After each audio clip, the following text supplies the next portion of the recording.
ನಮ್ಮ Sahyadri news channel ಅನ್ನು YouTube, Facebook ಹಾಗೂ ಇನ್ಸ್ಟಾಗ್ರಾಂನಲ್ಲಿ ನೋಡಿ. ಸಬ್ಸ್ಕ್ರೈಬ್, ಲೈಕ್ ಮತ್ತು ಶೇರ್ ಮಾಡಿ ಪ್ರೋತ್ಸಾಹಿಸಿ.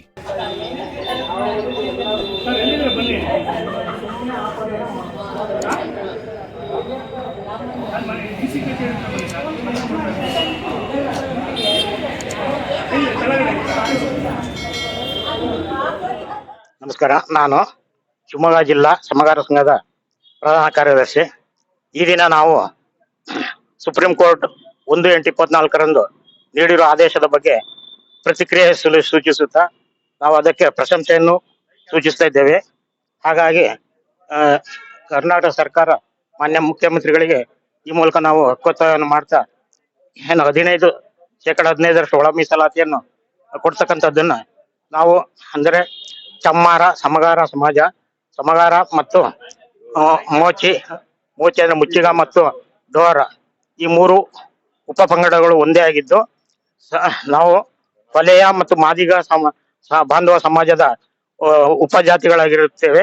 ನಮ್ಮನ್ನು ಪ್ರತ್ಯೇಕವಾಗಿ ಪರಿಗಣಿಸಿ ನಮಗೆ ಒಳ ಮೀಸಲಾತಿಯಲ್ಲಿ 3% ಆದ್ರೂ ಒಳ ಮೀಸಲಾತಿಯನ್ನು ನೀಡಬೇಕೆಂದು ಕೋರಿಕೊಳ್ಳುತ್ತೇವೆ. ಏಕೆಂದ್ರೆ ಸುಪ್ರೀಂ ಕೋರ್ಟ್ ಸಹ ಕೆಳ ಹಂತದ ಅಸ್ಪೃಶ್ಯ ಜಾತಿಗಳು ಈವರೆಗೂ ಕೆಳ ಹಂತದ ಅಸ್ಪೃಶ್ಯ ಜಾತಿಗಳಿಗೆ ಈವರೆಗೂ ಯಾವುದೇ ಸೌಲಭ್ಯಗಳು ಸಿಕ್ಕಿಲ್ಲ. ಅವರು ಸೌಲಭ್ಯಗಳಿಂದ ವಂಚಿತರಾಗಿದ್ದಾರೆ.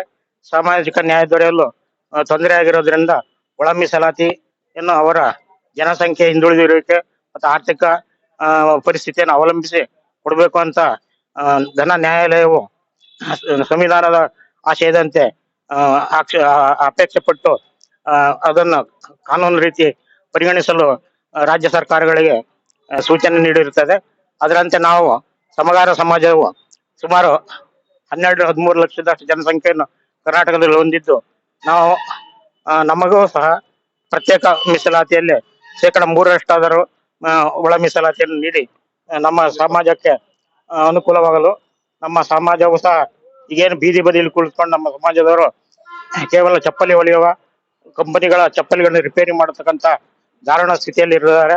ಇಂಥದನ್ನ ಹೊರಬಂದು ನಾವು ಸಮಾಜದಲ್ಲಿ ಮುಂದೆ ಉನ್ನತಿ ಹೊಂದಲು ಸಮಾನ ಅವಕಾಶಗಳನ್ನು ಕಲ್ಪಿಸಿಕೊಡ್ಬೇಕಾಗಿ ನಾವು ಪ್ರಾರ್ಥಿಸಿಕೊಳ್ಳುತ್ತೇವೆ. ಕೆ. ಎನ್. ಅಶೋಕ್ ಕುಮಾರ್, ಶಿವಮೊಗ್ಗ ಜಿಲ್ಲಾ ಸಮಗಾರ ಸಮಾಜದ ಪ್ರಧಾನ ಕಾರ್ಯದರ್ಶಿಯಾಗಿ ಸೇವೆ ಸಲ್ಲಿಸುತ್ತಿದ್ದೇನೆ.